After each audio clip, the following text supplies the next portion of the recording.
What is going on, guys and gals? Welcome to your 12th C++ tutorial, and in this tutorial I'm going to be giving you guys an introduction to classes and objects. Now, classes are basically an easy way to group all your functions and variables and to group a bunch of stuff together. For example, people like to group similar functions together in the same class. For example, if you had a bunch of functions, maybe working with temperature, or you had a bunch of other related functions, you might want to group them all in the same class. It makes them easier to work with later on. So then, if you have like 1,000 functions, you say, alright, where are all my temperature functions? Because I need them now.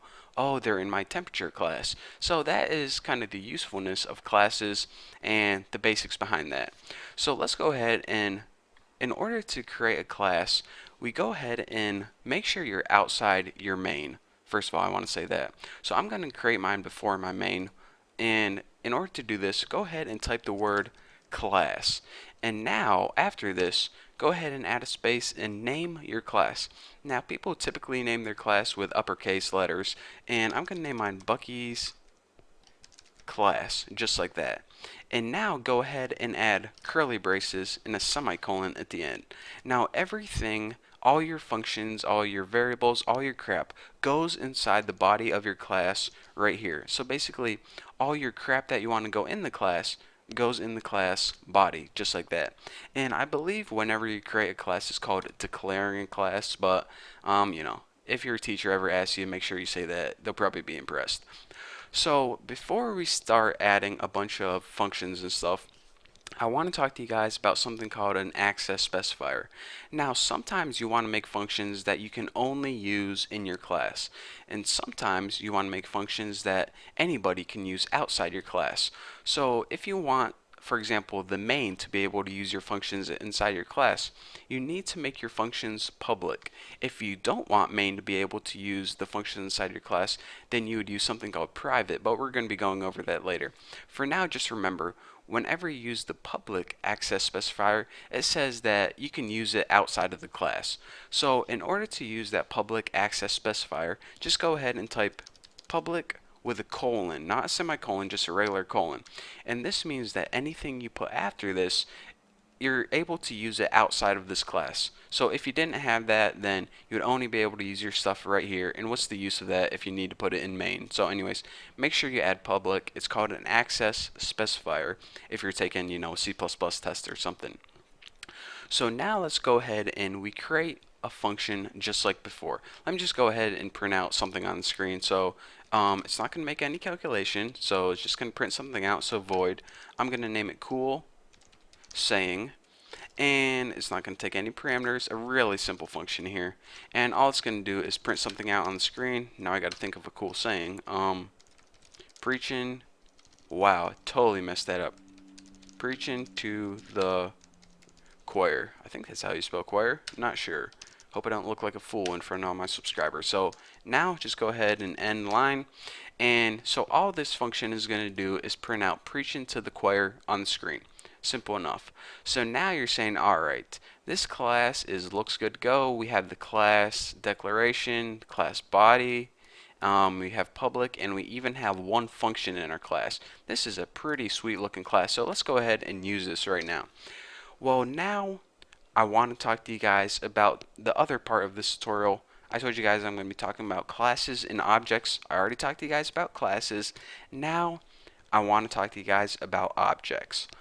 An object is how you access the stuff inside of your class. For example, why do you need to make objects at all? Why can't you just write cool sayings just like this and use it just like that? Well, whenever you're making big computer programs and you have a bunch of different classes and a bunch of different functions in them, you may have this cool sayings. You may have a function that says cool sayings inside Bucky class. You may have another function cool sayings inside tuna class. You may have another function cool sayings inside a class temperature class. Well, how does C++ know what function you want to use? Well, it needs an object, and an object basically tells it what class you're working with. So in order to create an object, it's basically the same as creating a variable. You go ahead and you do this. You type the name of your class, which is Bucky's class, And then after this, you give your object a name. And I'm just going to name mine Bucky's object, just like that. And go ahead and add a semicolon. And now this object, Bucky's object, you use this kind of as the key whenever you want to access the crap inside your class. So now, instead of just writing the function name, we have to write the object name first, like Bucky's object.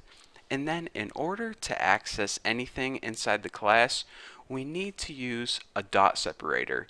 And a dot separator is basically our way of accessing the variables, the functions, all that stuff. So as you can see, we'll put the dot separator up, and it already knows that what we want to do. We want to access cool saying just like before. Just type the name of the function and empty parameters, and bam, wham, thank you ma'am.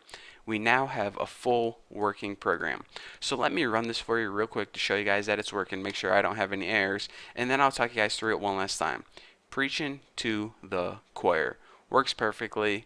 Pretty cool, huh?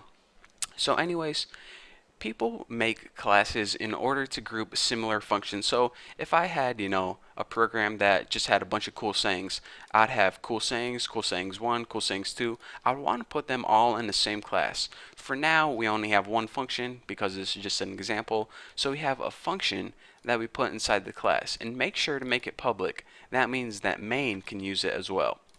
So we have a class, and we made that by making public and threw a function inside it. Pretty cool. So now we wanted to actually use that function that's inside the class. Well, we can't just go ahead and write cool saying, because if we had a bunch of different classes, it wouldn't know which function named cool saying to use.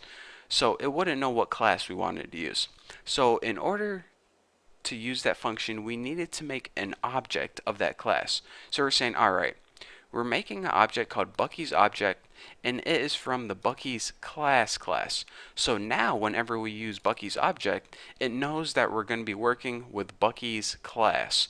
So we use Bucky's object cool saying, and that knows, and that's basically our way of telling C++ that we want to use the cool saying function, and we want it to come from Bucky's class since we use Bucky's object. So that is why you need objects, classes, and yada yada, all that stuff. So that is your basics of classes and objects, and why you need to make objects before you can use the stuff inside your class. So I know this is kind of confusing, but this is the basics behind object-oriented programming. So if you understand this, then tutorial, then the rest of your programming life is going to be a whole lot more simple. So watch this tutorial, watch it again until you understand exactly how to make classes and exactly why objects are useful. And once you do, you're ready to move on to the next tutorial. So for now, thank you guys for watching. You guys have no idea how important the information you just learned was. So anyways, thank you guys for watching. Don't forget to subscribe. If you have any questions about any of this, feel free to ask me on thenewboston.com/forum. So yeah, enough of me talking. I'll see you in the next tutorial.